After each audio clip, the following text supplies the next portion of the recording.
Welcome back to a Celtic State of Mind. It's a full house on this Friday afternoon. I'm Paul John Dykes. I'm joined by Brian Degnan, Lloyd Patrick Jepson. Welcome back on a Friday to Laura Bradburn. How are you all doing? You all good? Good. Brilliant. It is. By the way, I want to start off. I started the week off with some positivity when I was up at Celtic Park and the lady who wishes to remain anonymous tapped on my window and gave me a donation to wee Jamie Tierney. Today, I have received some of the best Celtic jerseys imaginable and thrown in for good measure. I've not photographed these and put them up in the socials yet, and I will do though. A Pavel Nedved signed Juventus jersey, just to throw in a wee bit of variety, Lloyd. And these are, of course, jerseys that we're going to get framed up and we're going to auction and raffle them off for wee Jamie Tierney. The link to his fundraiser is underneath this video. We're going to keep pushing that. The response has been unbelievable. I'm awaiting a box of 44 jerseys coming up from England. They're going to be here tomorrow. By this time next week, we'll have 100 jerseys in the studio. And it's just basically a case of getting them all signed up, if they need signed up, and then framed, auctioned, raffled, money given to a great cause. Laura, I'm going to start with you. I know you love your football jerseys. What about that for a response? Incredible, isn't it? Unbelievable. I mean, as somebody who has recently got into shirt collecting, and I'm not even in that kind of match-worn or signed bracket yet that I know people spend a lot of money on, the fact that people are willing to part with these things for the cause that it's for, I mean, as good a cause it is, it's still a sacrifice from people to part with these things, and it doesn't go unnoticed, I'm sure, by Jamie's family or anybody at Acsom. So thanks very much to everybody who's donated, because like you say, the calibre of shirts that we're getting in, never mind the number, is going to be what's going to raise the most money. And, you know, I'm sure there's plenty out there who would pay silly money for a signed Pavel Nedved shirt, never mind a Tommy Burns training top, that like the one that we saw. And oh my goodness, there's just so many there that you just think. I meant to ask you actually, are the Acsom contributors allowed to bid for the auction? Absolutely, yes, you can bid. But you're right. There's some jerseys in there that we won't have to do anything with other than run the auction or the raffle. The Tommy Burns top's going to be one of them. And I remember, like, as soon as I opened the parcel and I seen it, I thought there's a picture of Tommy wearing this with Gordon Strachan. Yeah. I could see it in my mind's eye. So I found that image as well. That's up on the socials. That's the type of top that we won't have to even frame, because I know that a lot of collectors like to have them kind of free. They put them on a wee a coat hanger and they stick them up in their Celtic room in their house. That's probably worth more than my gaff. You know, when you think about 200 or 300 jerseys. We've then got, you know, match one Craig Gordon European Champions League top. It's sensational. It's blown me away. And like you say, Laura, these people that collect jerseys are proper aficionados. You know, they are anoraks in a good way. And for them to part with their jerseys is sensational. Thanks, everybody, for getting involved. We're going to keep pushing that. There is loads to discuss. We're going to start off, before we get into Lagerbielk signing up for Celtic. He was at a press conference yesterday. Stephen Welsh penning a 4-year deal. The ticket allocations at Ibrox. The Kilmarnock game on Sunday. Derek McInnes still banging on about something that happened about 14 years ago. We're going to chat, Laura, about our start so far, and I'm wanting you to tell me, how happy are you with the transfer business? How happy are you so far with the performances that we have seen from Brendan Rodgers? Well, I'm just going to put it out there. I'm claiming originality for this one. I did say in the Acsom group chat when Lagerbielke was announced that it is my suggestion that we all call him Big Shandy going forward, which I don't think is, well, it's terrible, but I love it. So Big Shandy. Big Shandy, aye. Mm-hmm. I mean, that might suggest he's a bit lightweight, but we'll need to wait and see. Does anybody still drink shandies? Does anybody drink... What's worse, a shandy or a lager tops? Lloyd, I'm going to ask you that question. If you're in a pub and you hear somebody ordering a shandy, is that worse than ordering a lager tops? No, I don't think so. I ordered it all on holiday anyway, so I wasn't bothered. Right. Brian, what's your view? If you go into the Swindon Shamrock and somebody orders a lager tops, what's the reaction to that?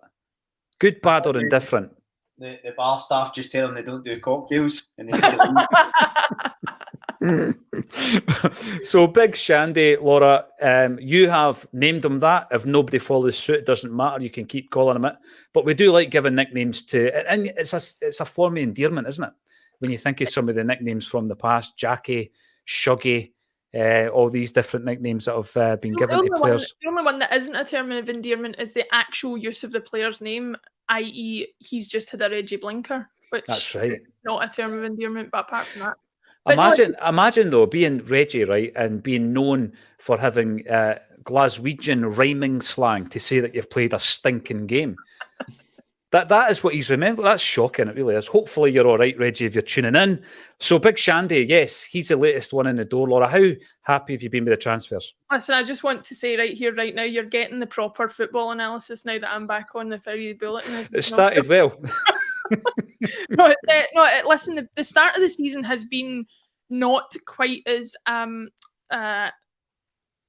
firing on all cylinders as I would have thought. I mean, we've still managed to win our first 2 games. Certain other teams in the league have not been able to do that yet. But we have done well considering. And I think I was listening to some other Celtic fan media, as I am wont to do, and some of them were saying that there is a little bit of an expectation from the Celtic support, perhaps, that Brendan would have hit the ground running a little bit faster this time, just because he has been Celtic manager, he has been inside the club, he has done all that stuff. But, you know, you're talking about, for my money anyway, quite a different club, even to the one that he left, never mind the one that he joined 7 years ago. Mm-hmm. It works a completely different way. There's a lot of different staff turnover. The squad is certainly different. So he's had to do a lot of evaluating and a lot of re-evaluating of players he maybe thought he knew and other ones that he absolutely doesn't know. So it's clear that he's trying to invest his way of playing on the team, and that is having some detrimental effect on some of the players who were maybe more suited to Ange's system in the past. But I think he's handling things about as well as possible. As for the transfers, listen, we would all sit here and say we would like more transfers in. We would like business done quicker, especially with the Champions League coming up and stuff like that. But I do think there's a bit of a tendency, and I'm including myself in this, there's a bit of a tendency to get excited by new signings without thinking about whether they're actually going to make a huge difference. Like, I would rather the signings were considered and thought out, and if that takes a little bit more time, fine. But I don't just want signings for the sake of signings. So far, Nawrocki looks like he's going to fit in well. I like the look of Yang. Mm-hmm. Jury's still out on Kwon for me. Lagerbielke's getting a lot of good write-ups, but as always, it's going to take until we see him in action to see exactly what he's about. The big concern for me is still that we don't have a goalkeeper. That's the major thing for me. You could argue we need another striker in case a Kyogo or an O injury comes in, but the between the sticks position's the big one for me that's still a concern. Yes, and by the way, you know, on that point, just digressing a wee bit, I did feel, Laura, that Joe Hart played well against Aberdeen, and I think a big part of that was, you know, a lot of what goes wrong in Hart's games when he's under pressure. You know, he was put under pressure by Ralston against Ross County. Didn't give away the penalty, thankfully. But, you know, quite early in the game, you're thinking, wow, we're into a new season. We're going to see this all season. Either before that game or maybe even after it, Brendan Rodgers has said, listen, Joe, clear your lines. And you could see it so clearly against Aberdeen. And as a result of that, I'm going to see a better game. But, I mean, I can't remember him pulling off save after save, Laura. It was just, there was no moments where you're thinking, Joe Hart again. So I think that's going to benefit him in the meantime. Yeah, I mean, any good performance when you've had a couple of bad performances is going to be beneficial for his confidence. And listen, he's still a very good goalkeeper. He can still do a job for us. My concern is that we really have no backup for him. Siegrist, for whatever reason, just doesn't seem to be cutting the mustard. And we all know what we saw of Scott Bain at the end of last season to suggest that he's not going to be a worthy replacement by any means. So, I was encouraged more by the performance I saw against Aberdeen, but I still think we're going to rely on more than just him to get us through the season when we've got hopefully the volume of games that we've got coming up. 4 tournaments, the second of which we will be participating in for the first time this season at the weekend. Brian, what about yourself? Yes, 2 competitive games. We had the 6 pre-season games. It felt different during pre-season this time round because it was all about assessing the players, obviously the fitness aspect of the first few games. But, even the testimonial game felt like a proper, a game whereby you're looking at players and saying, are you going to start the season in the starting 11? Are you on the bench? Are you out the cold? And then with Ross County and Aberdeen to analyse and chew over. What's your thoughts been, Brian? So I've got a couple of things, and Laura knows this. I don't do live streams or post matches because I'm an emotional wreck, and I get too excited and I say crazy things. And that's part and parcel I've been a fan, I think. And I think that actually taking a bit of time and thinking about the first couple of games is sort of helped, because I think people have been disappointed in how we've performed. But I think if you look at it, when Brendan came in the first time, it was again, he took over a side that was poorly performing. Mm-hmm. So his style of football was an upgrade. You have to say, Ange Ball was probably, maybe apart from Tommy Burns' team, comfortably the best football I've ever seen at Celtic. And Rodgers running in the back of that. So perspective's going to be different anyway. I made a joke when I was watching the Aberdeen game. It's as if we were watching it a bit of slow motion, because the play seems slower and more deliberate and stuff like that. It doesn't necessarily mean it's bad, or it's poor, or it's not to speed. It's just slightly different. And I think it's how we view it. I mean, on paper, 3-1 against a decent Aberdeen side, by the way. I thought they played well in your second game of the season. I've got to say it's a good result. And, I thought we played well. I thought Welsh was excellent. I thought Narowski, or Big Mick, as I was calling him the other week, played well. I thought they looked really strong. So I'm pretty happy with the start. I just think that sometimes when you're watching the game, it feels like a come down when you're watching it. It feels like it's, as I say, the pace is a bit slower. It's a bit more deliberate. But I think if you look at it with a bit of context, it's actually a decent start.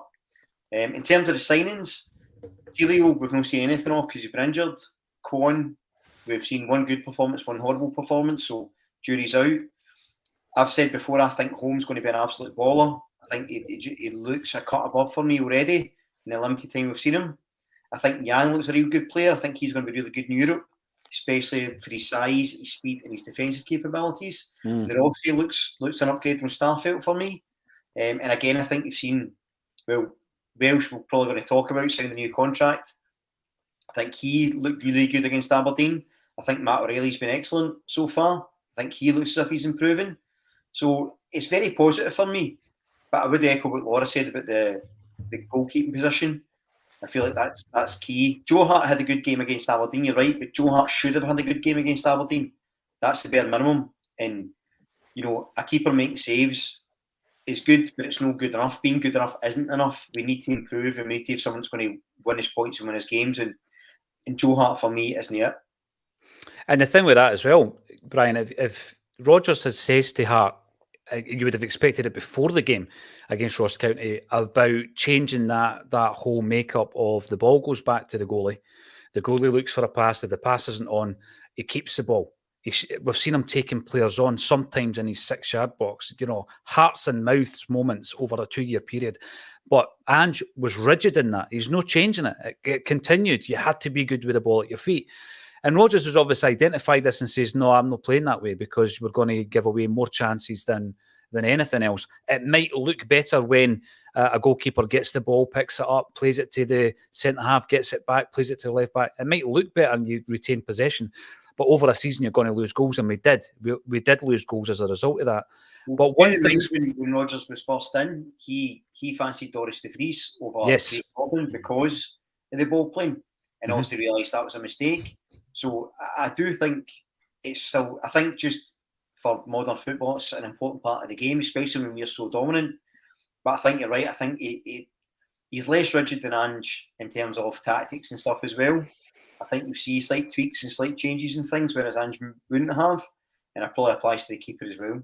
Mm-hmm. No, without a doubt. And one thing, if he wasn't happy with that performance against Ross County, Lloyd, and I think this is clear, he doesn't have the confidence in the other two goalies. I think, Laura mentioned that. Otherwise, if he's looking at Hart and thinking, I'm not quite keen on the way you play, you drop him because he had no hesitation in dropping his own goalie, De Vries, for Craig Gordon. And he done it in the first half of the game against Kilmarnock. I said that the other day. I never went back and checked it. Was that right, Laura? Was it during the first half or was it at half time? He pulled De Vries off and he played Craig Gordon. Was it in the first half? I seem to remember that, yeah. Yeah, I That think was you're right. incredible, yeah. Let us know if that's the case in the comment section. Someone out there will check the Celtic Wiki and let us know. But Lloyd, there is a different pace to the game. There's absolutely no doubt about it. But sometimes it could be style over substance. You know, you could go out and play Real Madrid and get absolutely monumentally humped in the Bernabeu, but come away and say, but we stuck to our guns, we stuck to our philosophy of playing football a certain way. And I'm looking at Rodgers and I'm thinking, and this isn't with hindsight, I'm just basing it on what I've seen so far. I do think he's got that adaptability and pragmatism that perhaps Ange didn't have. Yeah, you can kind of see that already in the games. It's more a slower possession-based game rather now than just all full-speed attack. Because even I've noticed in the last two games as well, when it comes to throw-ins, under Ange, the ball would be in play a lot quicker. Whereas now we're slowing it down a bit more, building the play up again for the back, and then back into midfield, and then out to the wings. So you do see that massive change already, just in the two league games so far. Mm-hmm. Yep. And the third game is going to be the Viaplay Cup against Kilmarnock. It's away from home. They've started off well. I echo what Brian says. I think Aberdeen will be just fine this season. Obviously, another European contributor for Scottish football. Few comments coming in. Steve Levy, hail to you from Mallorca. I hope the sun is shining. Thanks for tuning in all the way from Mallorca. And we've got a Celtic follower. You are commenting on the YouTube channel. If you want to comment, get involved, agree, disagree, or opine, then just subscribe to the YouTube channel. You can do that free of charge. Surprised by Welsh, easy for me to say, signing a new contract at 23 and the fourth choice centre-back. I expected him to move to get regular game time. We're definitely going to have a wee chat about Stephen Welsh. Let's do it now, Laura. Stephen Welsh appeared on my list of 10 players that could be out the door this pre-season, as did David Turnbull, with the caveat, of course, that Stephen Welsh and David Turnbull and Mikey Johnston might be revitalised by Brendan Rodgers. We've seen a wee bit of that with Turnbull. Welsh has been given a contract. You're shaking your head at Johnston. What's your take on Stephen Welsh signing this deal then? I was about to let you away with your backtracking with Turnbull and Welsh, but I was like, you're not having Mikey Johnston as well. That kid needs to do one, basically. What age is he now? Is he about 34 now, Mikey Johnston? We've been talking for 10 years about his promise. I think he's got the joints of I think he's got the joints of a 60-year-old, that's for sure. Mm-hmm. Listen, I think Stephen Welsh is one of those ones where And listen, we get accused of revisionism all the time. Brian's always been a big fan of Welsh. I've always been a big fan of Welsh. I think there's a lot of us have always been fans of what he does. And he's one of these players who comes into the team and you can't, bar a couple of performances maybe, you can't really say he's ever had what you would call a bad performance in a Celtic shirt. To qualify that, when I'm talking about a central defender having a bad performance or not, I'm literally talking about, can you remember him making an error that cost you massively? Because if you can't, then to me, a defender's done his job in essence. I think Stephen Welsh is a solid option for us, and I think playing him regularly with somebody of the calibre of Cameron Carter-Vickers, that's easy to say for me as well, is going to improve his game massively. Like he's got all the building blocks and the core parts of what I think make a good central defender, and I think there's a lot worse players who've been persisted with in years gone by than Stephen Welsh, and I don't quite understand why he's never managed to nail it down. It's quite clear that he probably was on his way out the club. I think he would be out of the club if Ange was still the manager. Mm-hmm. But Brendan having come in, it's quite obvious that that's been the trigger point for this 4-year deal. And you don't hand a 4-year deal to a player, unless, of course, it's James McCarthy, without thinking that they can do something good with that 4-year deal. So I think the intention is deliberate from Rodgers there, that we're going to see a lot more of Stephen Welsh. And I, for one, I'm quite happy with it. I think he's got potential there to really become a solid option for us. It is one that I'm interested to see the comments coming through, because I don't think everybody will universally agree with you, Laura. I do tend to agree with you. I don't think he got enough game time last season. Ange, and I'm going to bring Jungle Line up, who agrees with this. Rodgers definitely sees something in Welsh that Ange didn't. In his first season, I think I'm right in saying that he played something like 34 games. He appeared in 34 games. That was followed up by 6 appearances last season. So like yourself, Laura, I'm sitting and I'm thinking to myself, Welsh is out the door for the betterment of his own career. There has previously been interest from Udinese and Toulouse. I think there was a third club. The name escapes me just now. So he would be able to get a club. He'd be able to get a decent move. And we're talking about players being revitalised under the new gaffer. And we'll talk about a few others, Brian. But Welsh, it's true, Rodgers has seen something in him. And I think that the decision to give him a 4-year deal, it begs a few questions. The first one is, what does it mean for Scales and Kobayashi? Boss and Lawwell's away down to Fleetwood. We'll have a wee chat about that link up with Fleetwood. We've now got 2 current Celts and 2 ex-Celts, including Scott Brown, down at Fleetwood as well. And with regards to Welsh, it also, it's a bit of a statement to other youngsters at the club. We keep banging on about the fact that there's no pathway. And then when we get a player, and he's quite clearly at the level of the SPFL, and is he at the level of Celtic? We're going to find out. Brendan Rodgers thinks he is. If he was to leave this summer, what you're saying is, we've got a guy here who has come through the ranks. He's probably been at the club for 10 years and he's away. What does it say to the young guys who you're trying to retain in the B team coming through? And I know there's a few question marks around, for example, Rocco Vata and where his future lies. So I think there's a number of other factors to this deal. The other one being, of course, the homegrown rule that we hear discussed time and time again. And I pointed out against Aberdeen, 7 of the players in the starting 11 and on the bench, 7 of them actually were homegrown players. They were classed as homegrown players. So if that was a European game, you put one other youngster on the bench who could be number 89, who you've not even heard of, and then there you've got your quota of 8. So in relation to all of that, what's your take, Brian? Were you surprised he was given the 4-year deal? I was. Well, I wasn't. I wasn't. I think after Rodgers came out and said that he wanted to keep him at the club and it's almost a key part, then it made sense that we'd probably get a contract extension. And I suspect it's an element of, because what he mentioned was his attitude and the way he persevered and the way he wants to improve. So you've got that combined with the fact he's probably not on great wages and he adds to that homegrown quota. So, and he's tried and tested at least at SPFL level. So there's a lot of reasons to keep him. And I think you're right in terms of one of the things that I was really pleased about was the fact that Ben Summers and Boston Law both signed contracts before they went on loan, which is a message that says, look, we're sending you on loan so that you're going to come back and be a first-team player. We're not sending you out to pasture for the last year of your contract, as is what happens often. So I think that's a really good sign, and that in itself is also encouraging. The flip side of that is if Boston Law goes into Fleetwood and gets like League One Player of the Year and someone wants to sign him, they're going to have to pay big money for him. So it protects the club as well as protects the future investment of the player. The Vata situation's interesting because I feel like he could play in the SPFL. I think he could play for almost any team in the SPFL, maybe other than us in Rangers, probably, as in terms of a guaranteed starter. I think he walks into almost every team. And I think that he's either going to move or he's going to feature a lot. So it's really interesting to see what happens with him in terms of contracts and stuff. But I think whenever you tie players out to contracts, it doesn't. I remember a lot was made about Callum McGregor signing the 5-year deal or whatever it was. It doesn't necessarily mean they're going to be there for that length of time.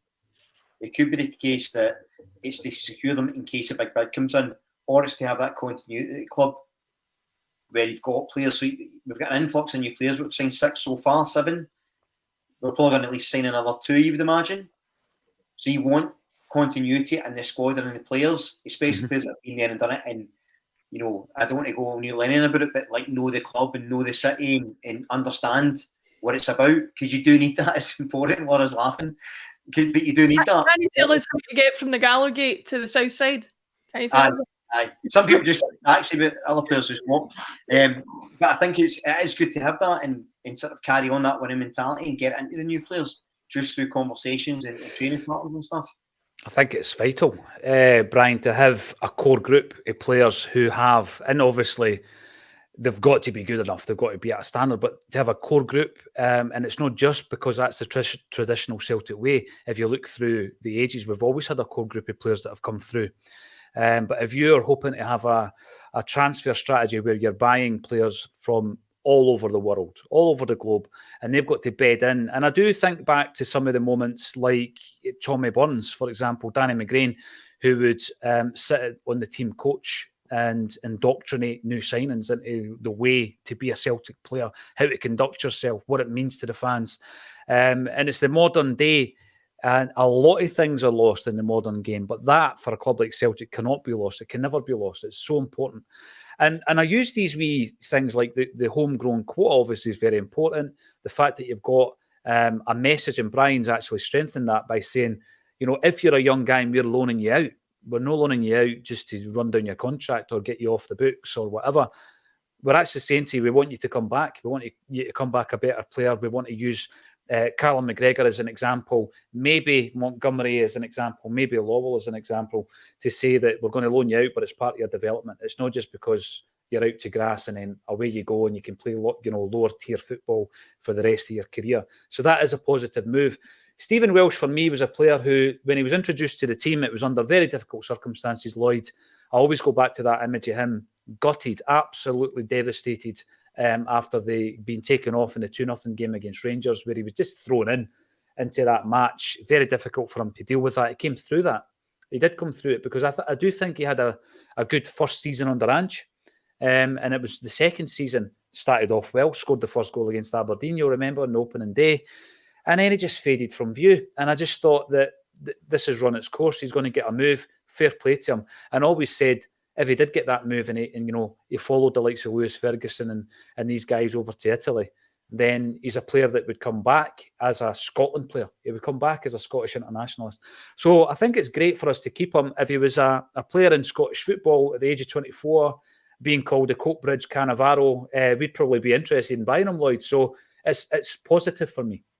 Yeah, it's positive for me as well. It also helps with the homegrown quota, everything for Champions League. But as Laura and Brian have both said, he's never really put any foot wrong. He's always come in and done a job anytime he's been called upon. And these kind of players, you need that at the club as well. Because, okay, he signed a 4-year deal. He might be fourth choice centre-back behind Carter Vickers, Lagerbielke and Nawrocki. So he's still got a chance to come in and fight for his place as well, which is also key, because these guys are also needed around the club. Mm-hmm. No, you're right. And you know the thing as well, I don't know who it was that done it, but remember, we were watching games during that horrific season, Laura. When are we going to stop talking about that? I hear you call. And, you know, he was telling Laxalt where to stand and his positioning at set pieces and all that. And I remember pointing out at the time, this is a guy, Laxalt, who was a Uruguayan internationalist who had made the World Cup team of the tournament. We had him on loan from AC Milan. He came with a bit of a, you know, he was a credible signing. He had a bit of prestige about him. And there you had Stephen Welsh, at that age, 21, I think he would have been, who was basically ordering him about. And I saw that as a positive. And then someone, you know, that Cold War Steve, the guy that does all the memes on Twitter, there was somebody did one of them, and it was all the Celtic players sitting around the poolside in Dubai. You remember that leaked image where the balloon went up, and someone had done Stephen Welsh braiding Laxalt's hair by the poolside. So there's a couple of images that I remember of Stephen Welsh, but I'm delighted that he's remaining at the club. Danny, is Welsh good enough to push the third and second centre-backs currently at the club? Rodgers thinks he is, and Welsh obviously backs himself as well, because he's at that age where he could have left. He could have got a decent move, completely changed his lifestyle, and he obviously backs himself. Fair play to him. Cameron Donaldson, been reported that Rocco Vata is increasingly, by the way, one of my favourite movies, Coco. You seen it, Laura? Brilliant. People loves it. Great film. Check it out. And increasingly likely to exit the club on a permanent deal due to a contract standoff. What's our thoughts on this? Potentially another Doak. Right. Could we blame the boy? Laura, I'm going to just throw it out there. Could we blame Ben Doak? Could we blame Rocco Vata? Right. So on the one hand, you've seen Stephen Welsh, interest from clubs across Europe, shows his loyalty, sticks with the club. That's important. We've just qualified. That's important to Celtic. But I also understand why a young kid, and this is in the week that Man City have just paid £1 million for a 14-year-old boy who was born in Livingston, by the way, by the name of Tyrese Nubisi. They've just paid £1 million for this boy. This is the world in which we live, right? And these young footballers are coming through and they're seeing that, and they're seeing guys they've played with, and they're still in touch with them probably. Going down south, they're getting far better platforms to show their talent, showcase their talents on, than the fifth tier of Scottish football, right? Which, by the way, as I've said already, is beyond Celtic's control. But can you blame them? That's the first thing I'm going to ask. I would love to see Rocco Vata playing many, many more games and many more years at Celtic. If he was to leave, Laura, it wouldn't surprise me.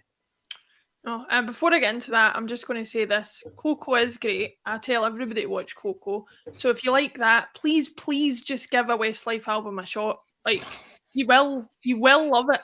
You will Is love that to me directly or just generally to the Acsom listen, public? It'll help anybody listening to just stick on a wee Westlife, I'm telling you. But really won't. That's an impressive segue to Westlife, I've got to say. It really won't.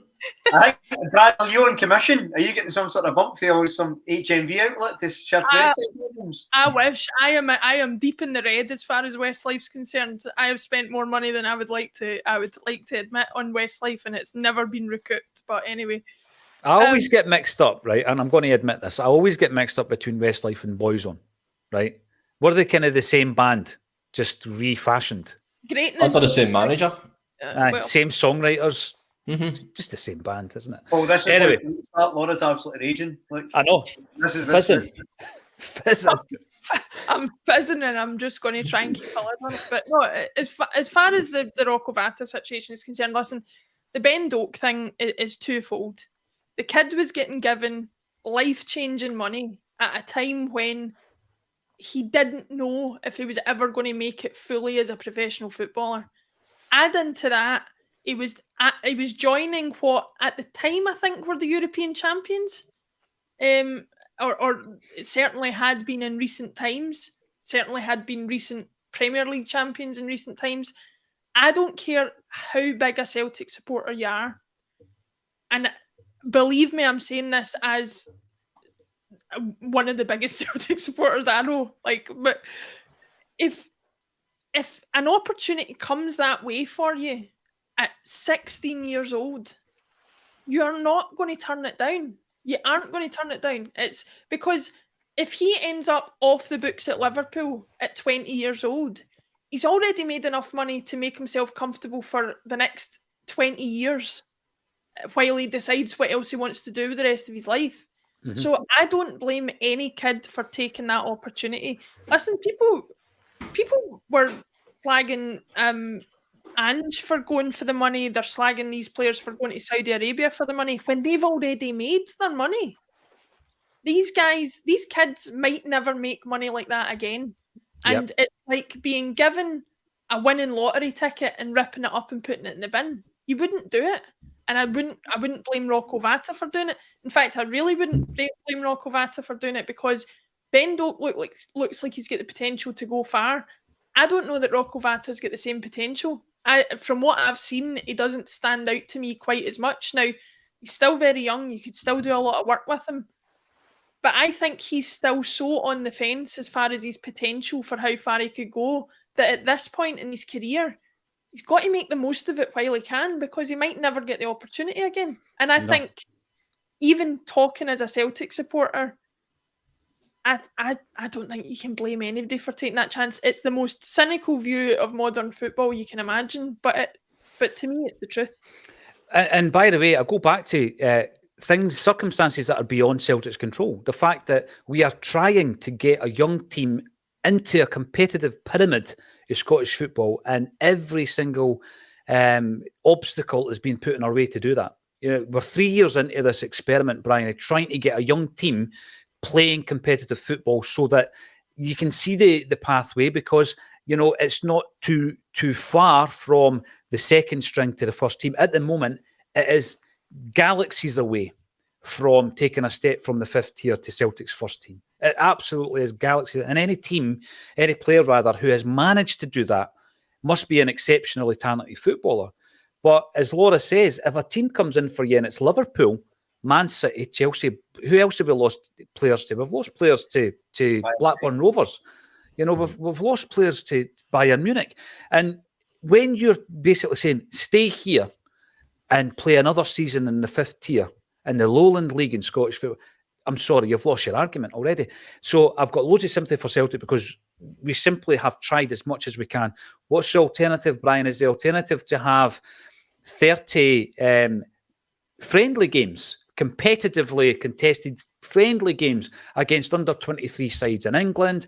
I mean, even just last season, Inverness Caley Thistle didn't have a game for a number of weeks before the Scottish Cup. They needed games of football. There are always teams out there who need games of football, and they're going to give you a far more competitive game than what the B team are giving at the moment.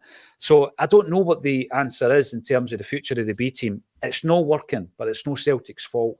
And at the same time, a player like Vata, what is he now, 17-year-old, he's made his debut for Celtic, he's played a couple of games. He's well advised, I can tell you that, because obviously I've spoken a number of times to his dad, Rudy. But there does come a point where unless he's going to be in and about that first team, if there's somebody sniffing about and somebody has already come in, Danny's come in and said Torino and Club Bruges, obviously managed by Ronnie Deila, supposedly interested in taking that on a permanent deal. I don't think we are at the races if that happens, Brian. And it's very unfortunate. Well, the thing is, you mentioned Vata and Doe, but actually it raises a bigger, broader question. And you know, I think the only reason Celtic have an academy is because playing in Scotland, you have to have the homegrown rule. I genuinely don't think if that rule wasn't in place, that's a double negative, but if that rule wasn't in place, I don't think we would bother with an academy because we don't use it well. Now, there's a number of issues here. So I've been reading the comments sort of as they come up, and people have been quite underwhelmed, it's safe to say, about the signings. Now, we've got the Korean Player of the Year, young Norwegian who was in the top 20 European potential players, an established Swedish international, or nearly established Swedish international that's highly regarded, a Polish international that's played in Europe, and people are underwhelmed. Imagine we said, right, we'll not sign any of them, we're going to play Rocco Vata, Ben Summers, and Boston Lowell. Imagine the reaction. So Celtic themselves are in a kind of no-win scenario because they're taking a chance on these young guys they're buying in instead of taking a chance on the young guys they're bringing through. Now, in the case of Vata, where I can be critical of Celtic is there's no reason, especially last season when we were blowing teams away, if we were winning 4-0 at half-time, bring one for the second half. There was no reason not to do it. When Ange chucked it in the last 3 games of the season and started playing anybody, Vata never started a game, I don't think. These are the perfect examples to do that. This season, you know, I love James Forrest. I think he's an absolute club legend, and I'm glad he's going to be at the club till he retires. But there's no reason he should be coming on in games with 20 minutes to go if Vata's on the bench or a young guy like him's on the bench. It just doesn't compute. So either there's other issues we're not aware of, or there's a failing at Celtic. But when people keep crying out for, we need to bring youth players through, you go, right, who's better than what's in the team? Who's going to contribute in Europe to this team? They go, well, we don't know. You can't have both. The two things can't be true. You can't be crying out to play the young guys, but also crying out for, you know, European success in the last 16 Champions League. The flip side of that would be, and someone mentioned it, the Rosenborg team last night, I think, had 5 or 6 between 16 and 18 players, 18-year-old players playing.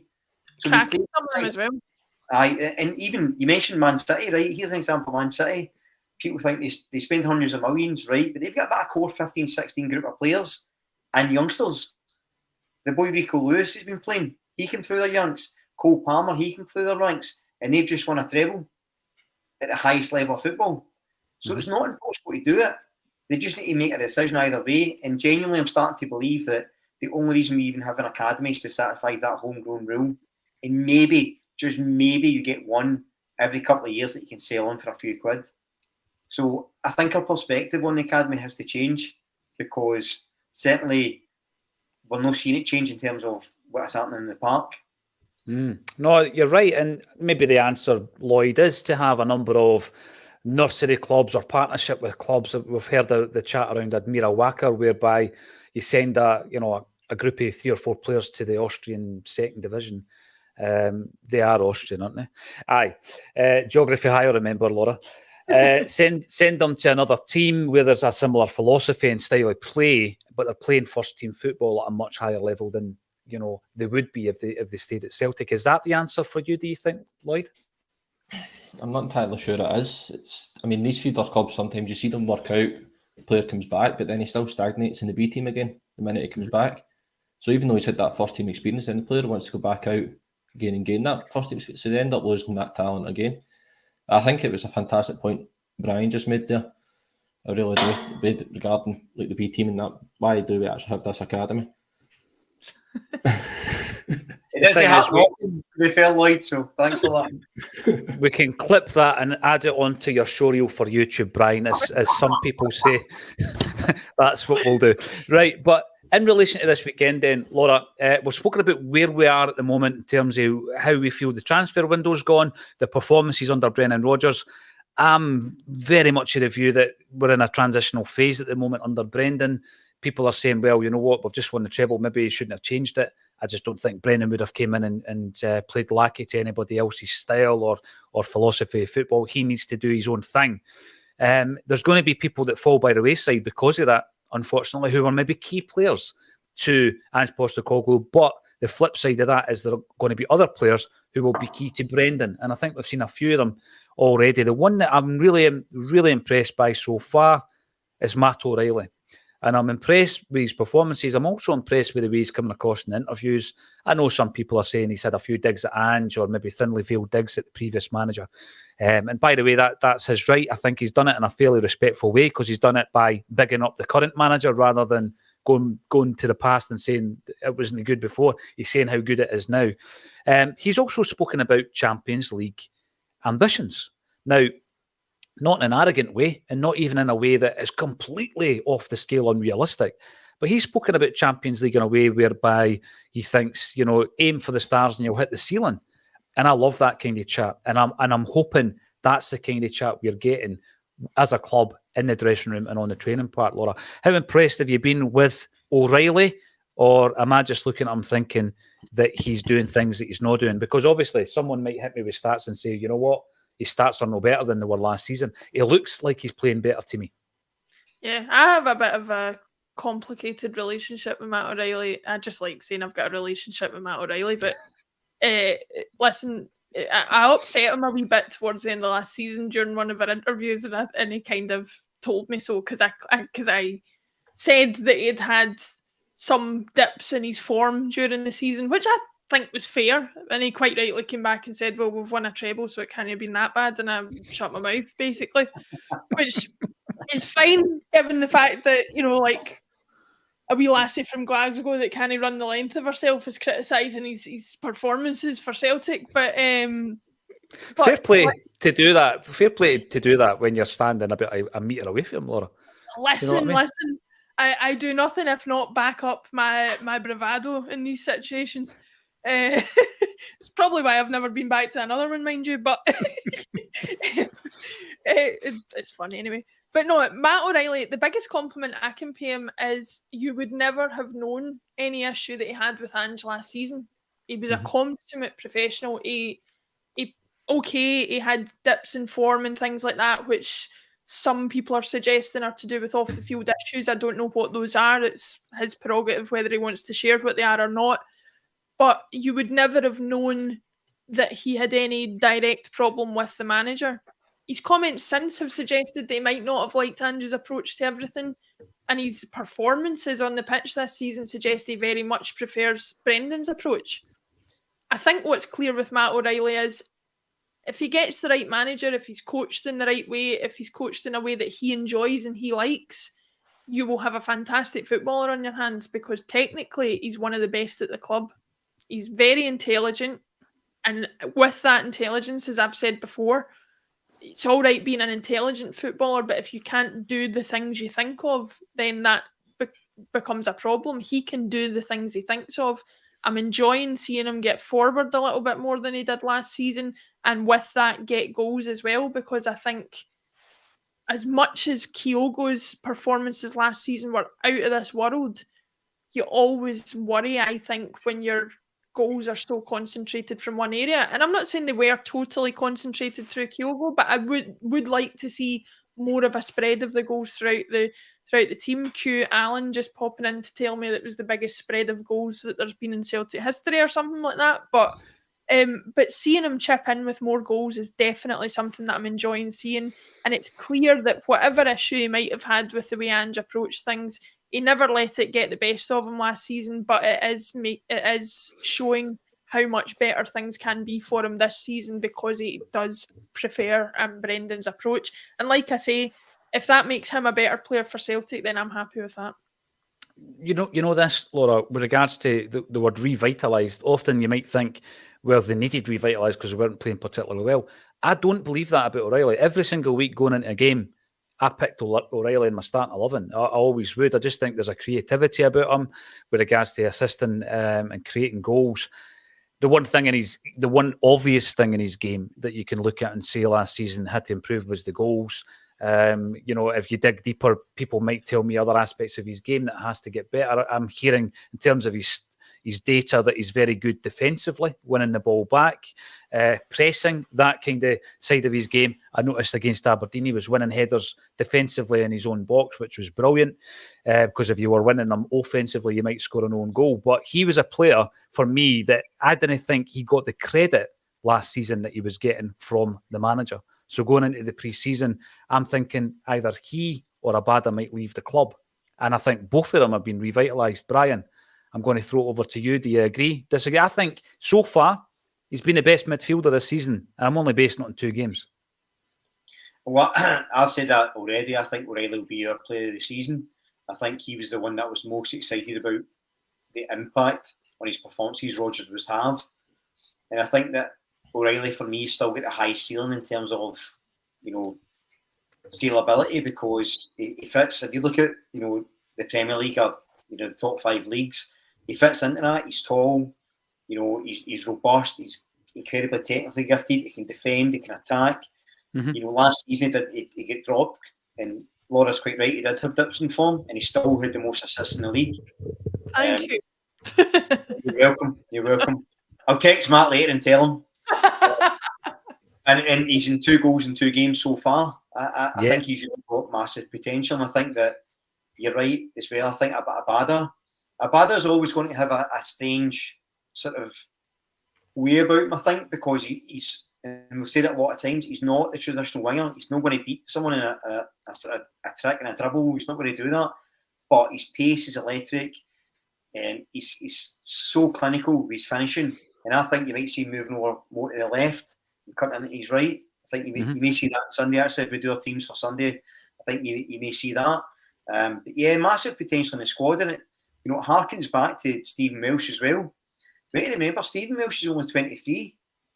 No long termed, so he's still a young man as well, and still has room for developing. So I think there's a good ceiling there for players, and we've talked about potential of the squad. We've still got Alistair Johnson to come back. His potential could be absolutely huge as well. The way Kyogo sort of changed his game a little bit and contributing more, I think it's going to be massive. I think that's going to help Maeda get even better as well. So there's loads and loads to be excited about. It's a massive season, and as I say, it'll be interesting to see how it shapes up. When you talk about Johnson, I don't really have any concerns about him coming in and playing a slightly different system to what he was used to under Ange, because I can't remember a lot of his game being in the positions in the field where the inverted fullback took him and Greg Taylor. A lot of what Greg Taylor did wasn't as a traditional fullback, if you know what I mean, which made him stand out.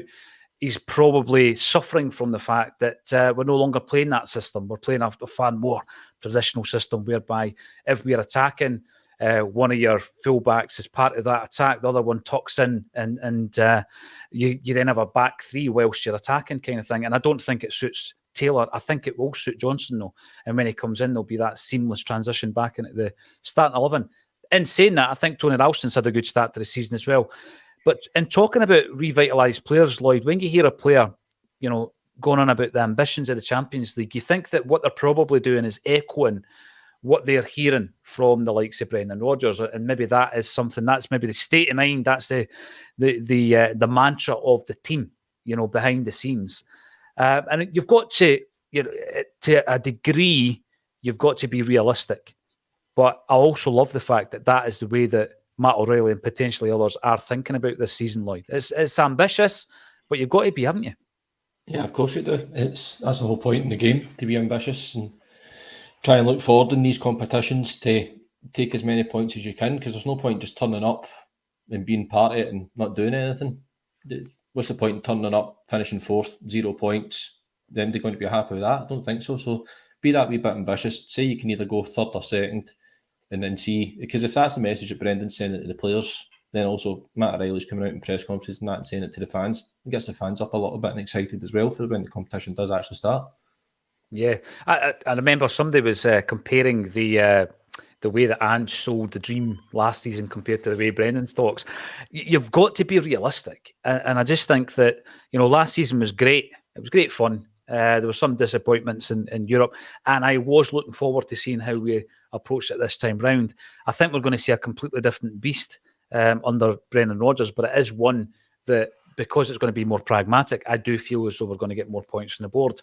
Come back to this particular episode after our Champions League endeavours, and I'll be proved right or otherwise. We are going to talk about the game against Kilmarnock, Laura, and Brian mentioned before about starting lineups. There's a few questions to be answered, I guess. We've got a couple of injuries. We've got Hatate out. Do you put in the new man? Do you play Stephen Welsh? Talk me through your starting 11, and if you've made any changes, why? I mean, just going back to the Champions League thing for a second, I actually quite liked Ange's approach last season, because I sometimes think when Brendan was too pragmatic in his first spell, that invited good teams onto us and caused us to get a thumping a couple of times. Whereas when we were a surprise package last season, it took Real Madrid 45 minutes to get to grips with us. I mean, they fair battered us after that, but it did take them time. So I did enjoy the excitement of Ange going the way he went last season, and I definitely got the hair standing up in the back of my neck when he was talking before that first Real Madrid game, because what is football if you're not allowed to dream a wee bit? But we'll see how Brendan does, and listen, it's just good to be there. As far as this weekend goes, obviously Hart in goal. Unfortunately, left back probably still has to be Greg Taylor. I think what's clear from the change in system is that he is suited less to doing that left back position than he was in Ange's system. Ironically, for a player of his ability, it seemed like he thrived on that more complex role. And I actually wonder if, this sounds ridiculous to say, but I wonder if there's a role for him as a defensive midfielder at some point, because he was so good at that inverted fullback role. So potentially whether that could be the case. Right back, obviously, because injuries will probably have to be Ralston. As far as the centre back pairing, I don't think you try to fix what isn't broken. So CCV and Navrosky would be my preference there as well. With Hatate being injured, I mean the midfield. Listen, I'm always going to back my boy David Turnbull as far as this is concerned. I really don't understand the absolute tanking that boy has taken, given what he has contributed so far this season. I get that he's not the most exciting footballer in the world. I get that he slows our play down occasionally. But he's got an ability to pass the ball and an ability to shoot from outside of the box, and sometimes to go into the box, that I think few other players in the team actually give us. So you might have to change your style a bit by replacing Hatate with Turnbull, but for me, it's a sacrifice I'm willing to make. And when you've got him, McGregor and O'Reilly in the middle, that should be more than enough against a Kilmarnock side that I don't personally think will cause us too many problems. Apart from, is it Rugby Park we're playing? That's not a home game. Yeah. It's rugby. Yeah, so the pitch is going to be the biggest issue for us, to be honest. Up top, Maeda's had a flying start to the season. I still think he can be a bit hit or miss, but what he gives us outweighs what he doesn't give us, and so I definitely think he should be there. And the right-hand side, I think Abada has got to be there, because I think against Aberdeen he probably did suffer a little bit from what we've criticised him for before, where parts of the game did pass him by a little bit. But again, he's had a good enough start to the season that I wouldn't change things. And then obviously Kyogo's got to be in there for the threat of goal as well. I'm just a bit concerned about Kyogo that this shoulder issue, he's always one further knock or one further dint away from it being a problem, and I am concerned about that. But for as long as he claims to be fit and as long as the manager's willing to play him, you've got to have him in the team, I would say. Mm-hmm. Right, so we've got a team there from Laura, which we can then work on, Brian. Michael comes in and makes a couple of points. CCV, I would have expected him to be injured, but I've not obviously heard Brendan Rodgers' pre-match press conference, so it'll be interesting to see if he makes it. And then also another point you make, Michael, is like to see Yang and Home get a start. I think both of them have impressed, but I'm going to disagree with you a wee bit, Laura, because I'm going to say that I see this as a potential banana skin. I think that for as much as when I'm hearing McInnes, I just think you're moaning, mate. You're just moaning. You're negative. You're talking about a shy that you didn't get 3 or 4 seasons ago. Get a grip, son, right? And I don't like him in that respect because I do feel he's always negative about Celtic. I do think he's a solid enough gaffer who can really get that team organised. He's been there now. I think this is his 3rd season, not his 3rd full season. And he's got off to a flyer. I think he's bought well. He's recruited well because not everybody he's brought in has been purchased. He's recruited well. You've then got the pitch, like Laura mentioned. We're not firing on all cylinders yet. We're in that transitional phase. I do think we'll get through it, but I don't think it will be plain sailing. So, Brian, Laura has started with Hart, Ralston, Taylor, Carter Vickers, Nowrowski, McGregor, Abada, Turnbull, Kyogo, O'Reilly, Maeda. Any changes to your team, Brian? Yeah, a couple of changes. So I think Hart starts, Ralston starts, I think Welsh starts, Nowrowski starts. I think Bernabe starts. Now, I know I keep going about Bernabe playing, but I think that it'd be Lance Chancellor and stuff. And I think, given how robust Kilmarnock are likely to attack, I think you might like just having that extra bit of pace. And again, I think it's a game when he says, this is where you can maybe give him a chance. That also influences my other decisions up front. But in the midfield first, it's McGregor with Home beside him. And Turnbull is the 10. Purely because I think Home, it's a good chance for him to showcase. I think it's a good chance to sort of let O'Reilly settle a wee bit. Now, normally I wouldn't suggest too many rotations, but we let Carter Vickers and Hitati been out injured. You can't risk any other your sort of core players. So give Home a start. He's good composed in the middle of the park. I think Turnbull, he's not the most dynamic, but his goal scoring ability's excellent. I think outside of the box shots, which against a stubborn Rugby Park team, I think they have to rely on. I've got Yang out left to support Bernabe in terms of tracking back. I also think he'll suit that sort of rugged approach. I've got Maeda up front, because I think you don't want to risk Kyogo in a plastic park, especially again with Hitati and Carter Vickers been injured. And I've got Abada outright.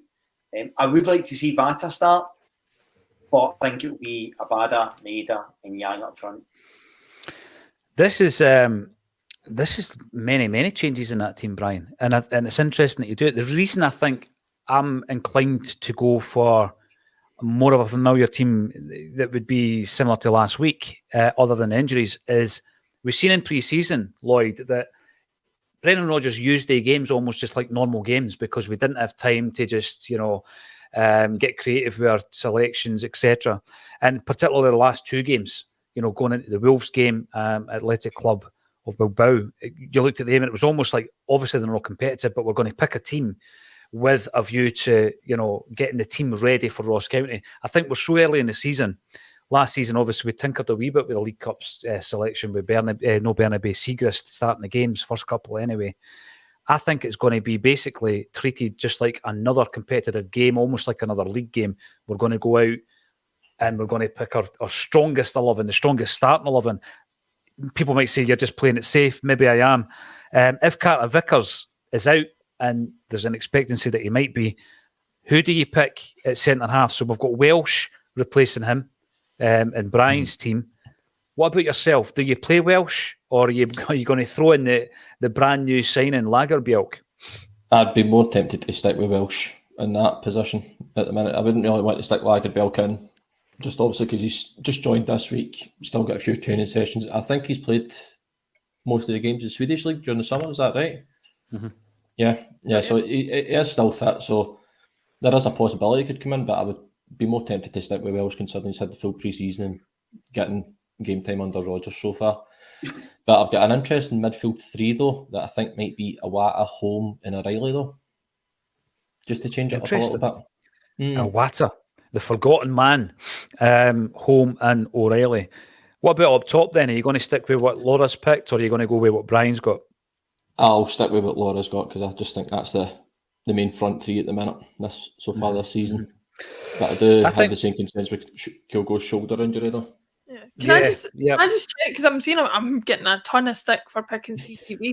I hadn't heard anything for certain that he was definitely out. I know he did have a problem last week and stuff like that, but I still thought it was kind of not entirely sure whether it was like a serious injury or not. But I don't know unless somebody else has heard something different than that. If he doesn't make it, Laura, do you play Welsh or do you play Lagerbielke? I would agree with Lloyd and say Welsh, just because I would rather give Lagerbielke his chance on a proper pitch for a first game in a Celtic shirt. My team is almost identical to yours, Laura. Hart, Ralston, Taylor. I'm going to go for Welsh. Novrotsky, McGregor, Abada, Turnbull, Kyogo, O'Reilly and Maida. I'm not sure. If Turnbull wasn't to start, then from what I've seen, I do like the look of Holm. I don't want to write off Awata just yet. I think he will do a job in the midfield for us. But I'm going to start with Turnbull. I think that the kind of slower pace that we're going to be playing, the more deliberate pace that we're going to be playing under Rodgers will suit Turnbull better than Angie's style of play. I think Abada, as was mentioned earlier, he's not that traditional jinky winger that Yang looks to be, by the way. Yang likes to take on his man. Abada has got an amazing knack of finding space. He's got anticipation. He's brilliant at that. His positional play is sensational. You notice it, obviously, ghosting into the back post, but you also notice it by finding pockets of space behind defenders, which players like Atati and all that, you could find him all day down the wings. That's what he's good at. And like Brian says, I think he can switch from right to left, as can Yang by the looks of him. So it will be interesting. I might be playing it safe, but I just think we're going to be looking at this as match day 3. I don't think Rodgers will be thinking it's a cup game. Let's approach it differently. It's just match day 3, third competitive game. Let's go out and get the win, because he is in that transitional phase. And if we do like we did last season and we go on a 3 or 4 goal blitz in the first half, then bring in some of the guys that have been mentioned. Bring in Holm, have a look at him, bring in Yang, and bring in Lagerbielke at that stage. That's the way I would do it in any case. Brian is obviously setting up the Alexandro Bernabe CSC alongside James McKenzie, founder members, and we'll see how that treats the left back. I'm in the camp where I think we need to get a new one. And we need to buy him in. I think I'm the only one in the David Turnbull CSC. That's a party for one. So, to be fair, I once started the Dane Murray CSC, so I don't know. For clarity, I don't think we need a new left back. I just think Bernabe's more suited than Taylor. I think his attitude is why he's not been playing. More suited to the way Rodgers is utilising the fullbacks. I'd agree with that to a degree, but I do also look at Taylor and think I'm reluctant to write him off. I mean, he's built up my view of him over the last 2 years, and I'm thinking you don't become a bad player overnight. I hope you're able to adapt to the way Rodgers is utilising the fullbacks.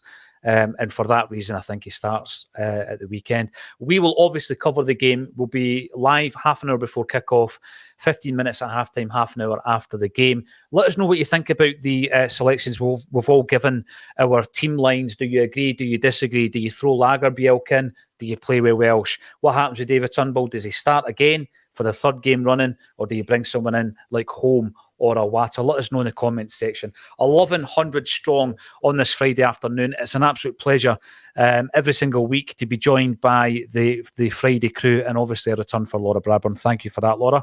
If you want to send us your jerseys, get in touch. There's loads of ways to do that. You can email us at pauljohndykes@gmail.com. You can DM us on the socials as well, and we'll take your tops, we'll get them signed, we'll get them framed, and we will make money for a great cause. Thanks for everybody getting involved in the comment section, and thank you to Lloyd, Brian and Laura for joining me on A Celtic State of Mind.